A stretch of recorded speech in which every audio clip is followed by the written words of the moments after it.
we made it to San Sebastian, Spain. 2 days drive. It was a wonderful drive. Really enjoyed it.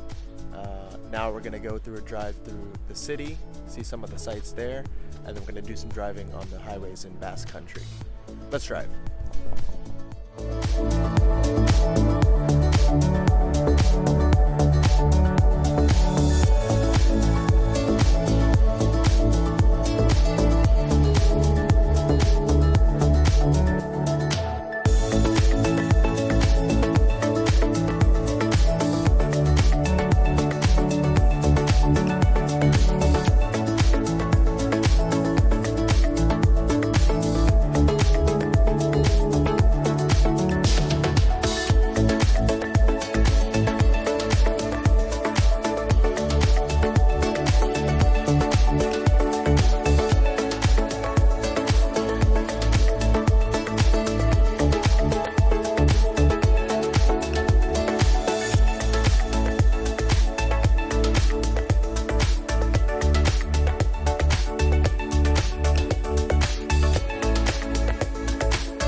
So we're heading to do some driving on the highways here.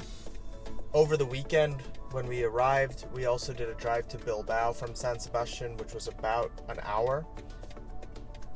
Now it was a Sunday, so there wasn't much traffic, but it was a really pleasant drive. The roads are really nice, at least the highways are. There were some tolls, but honestly it was well worth it. And I want to show that on video. What I also want to show is that the motorway speeds on these curving mountain roads is much higher than it would be in the United States.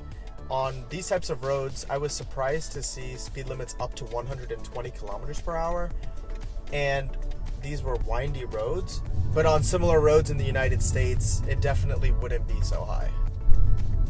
Driving through San Sebastian in the city, it was a bit chaotic. You can see there was a lot going on, but if you pay attention, it's okay.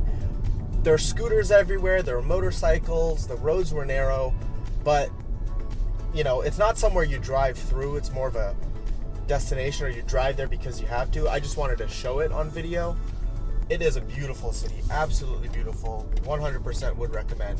There were several parking garages as well in the city, so if you do have to drive into the city, then the parking garages are there. They are quite affordable, I think. I mean, I'm going off of Amsterdam prices for parking. I think here a couple hours was like €4 or something like that. It really wasn't too bad.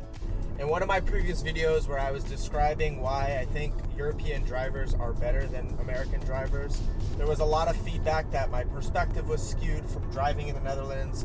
A lot of people said, come to Italy, come to Spain. Now I'm in northern Spain in Basque Country. I definitely do see a difference. I still think that the drivers here are better than what I've seen in the United States generally. But again, I know this is northern Spain. It's not completely representative of the entire country. And I haven't driven in rush hour, so I know that people who commute or people who have to drive during commute times, the commuters are probably worse. Look at that view. So I don't want to be too generic, but the little bit of driving I've done here in Basque Country in northern Spain has still been quite enjoyable. I do see a difference with the drivers. They're not as well disciplined, but I still think they're pretty good. Like I said, I haven't driven during a commute time or during rush hour, but at least for pleasure driving on the weekends, it really wasn't too bad.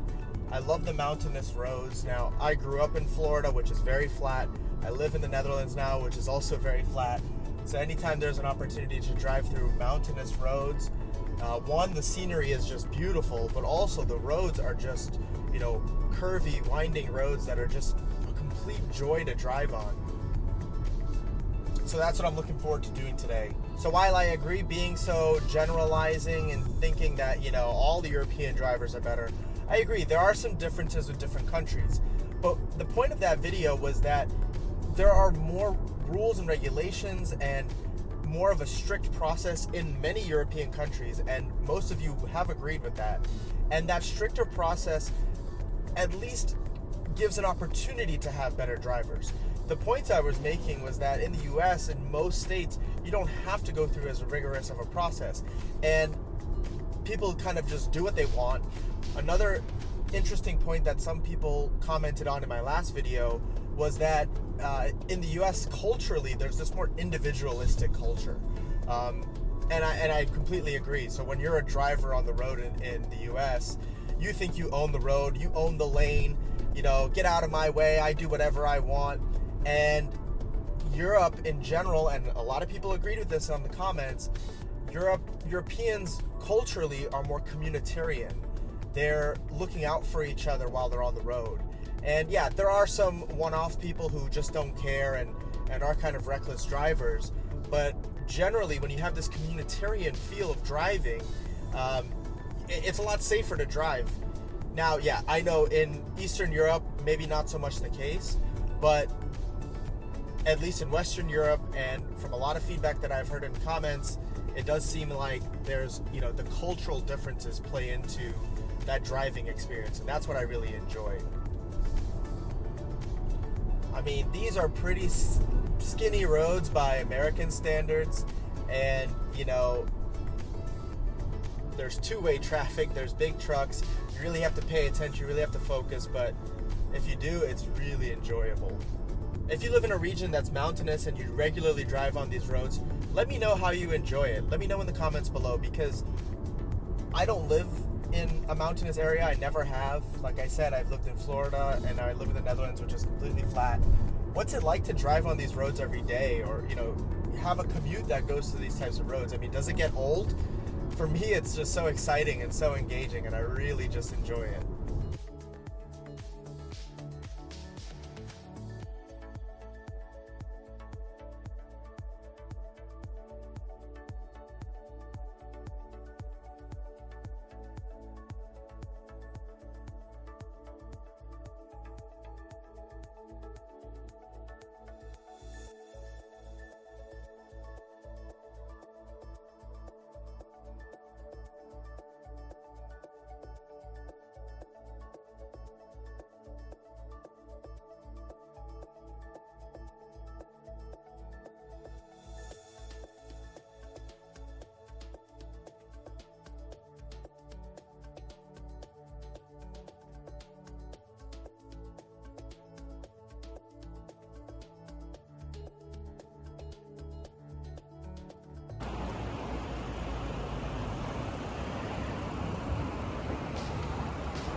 Fuel is so much cheaper here than the Netherlands. I love it.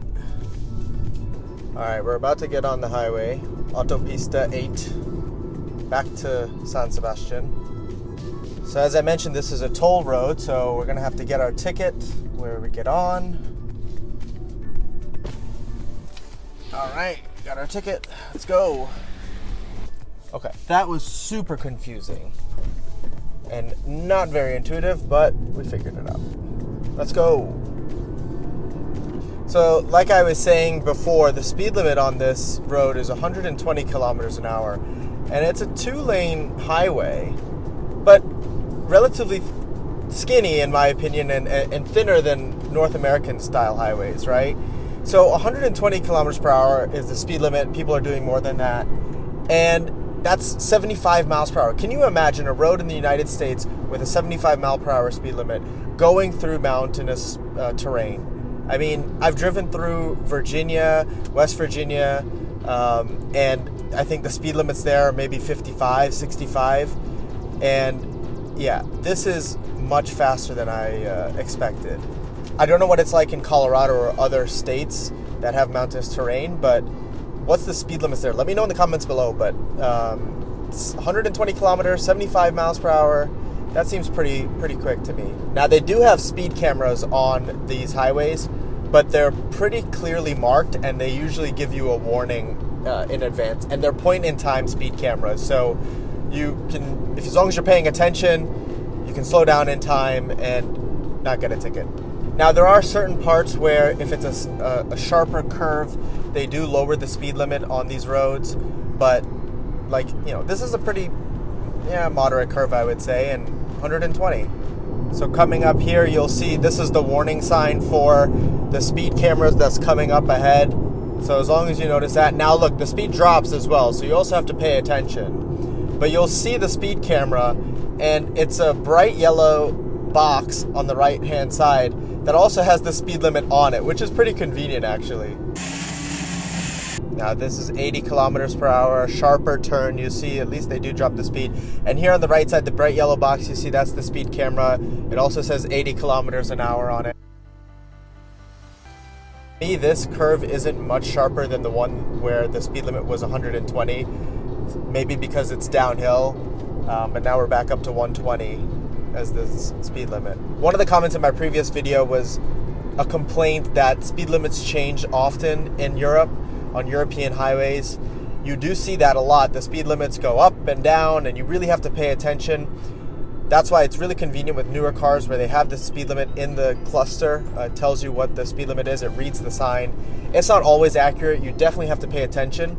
But yeah, to me, as long as you're paying attention, the speed limits can change, and you can adjust your driving with it. You know, in the US and maybe even Canada, it allows you to be lazy because you know the speed limit doesn't change very often. But imagine if you had stretches with higher speed limits, and then, you know, they would lower the speed limits in certain parts. Could free up traffic a little bit, or at least make for a better driving experience, in my opinion.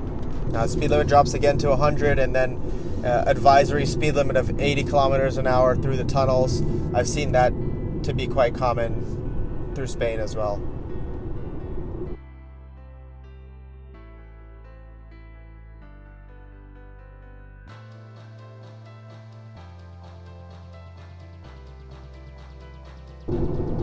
Now we're coming up to the toll booth, so get my ticket ready.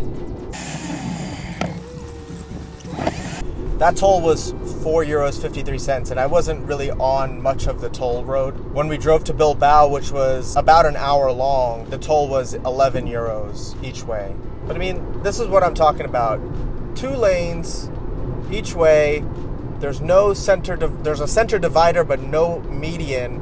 120 kilometer per hour through the mountains, curving. I mean, I love it. One thing I have noticed in France and in Spain is when it's 3 lanes like this, people don't get back all the way over in the right lane. Like, you see that car staying in the middle lane, even though he's not passing anybody. But at least the left lane is still free, the leftmost lane.